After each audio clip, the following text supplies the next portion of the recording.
Welcome back. What do you need to be aware of if you are buying or selling a home? Well, I spoke with the National Association Realtors president recently. He has all the tips and tricks, everything you need to know, because we're definitely seeing a higher demand for housing than there is even inventory. So here's some great information. The real estate market is booming. Last year, home sales reached their highest point in 14 years, and the trend has continued into 2021.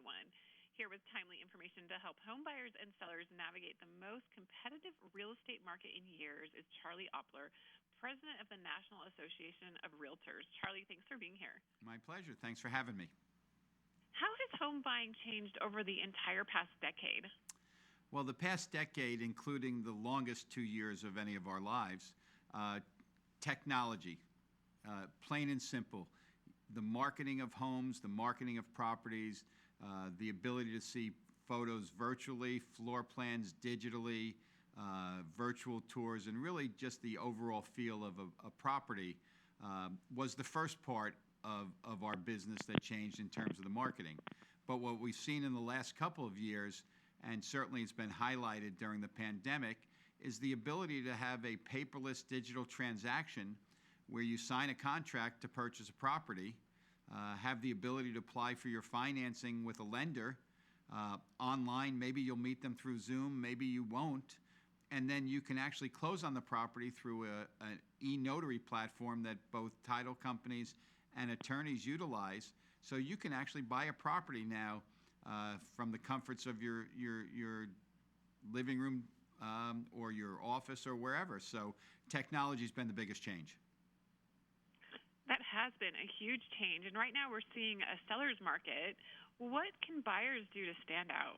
I think buyers can do a number of things. First, they can be flexible with the seller.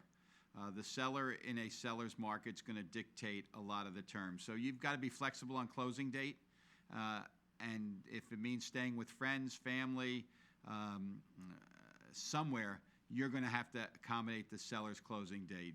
And also in the inspection process, don't sweat the small things because many people are buying homes as is.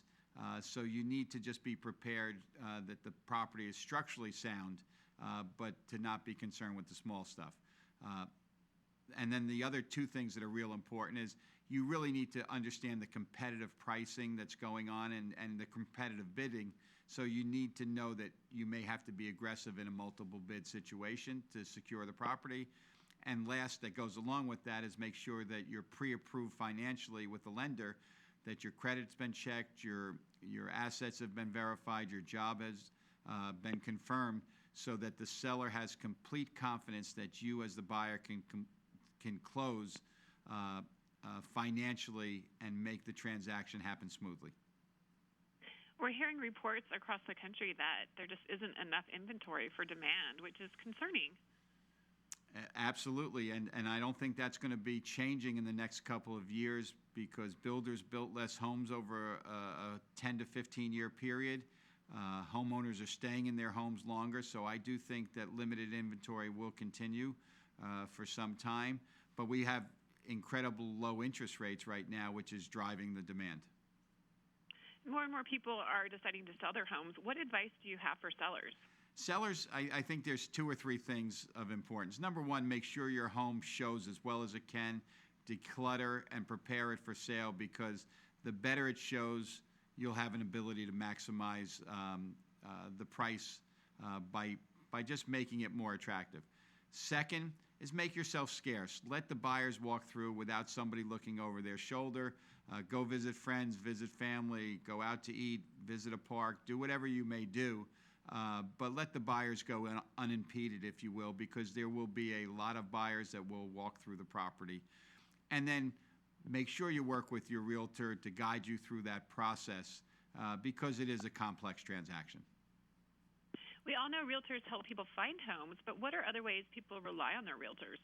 Well, as I was just alluding to, think about the complexity of the transaction, the professionals that are utilized, whether it's home inspectors, lenders, appraisers, attorneys, title companies. So because it's one of the largest purchases or sales that anybody may ever have, having the realtor guide them through the whole transaction and provide that emotional support is super important.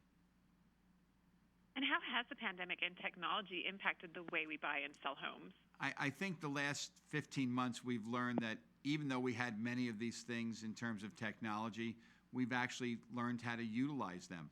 And I know I speak for many in that regard, but certainly we had the ability to look at properties virtually.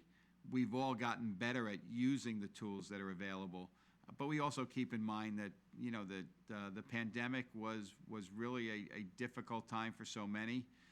So we're still very cautious, even with the CDC's changes in some of the mandates.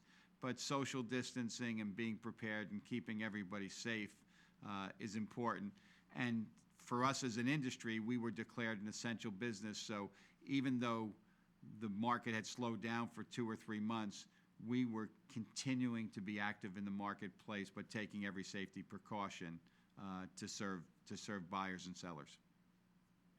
You've presented such good and useful information. Where can we find out more?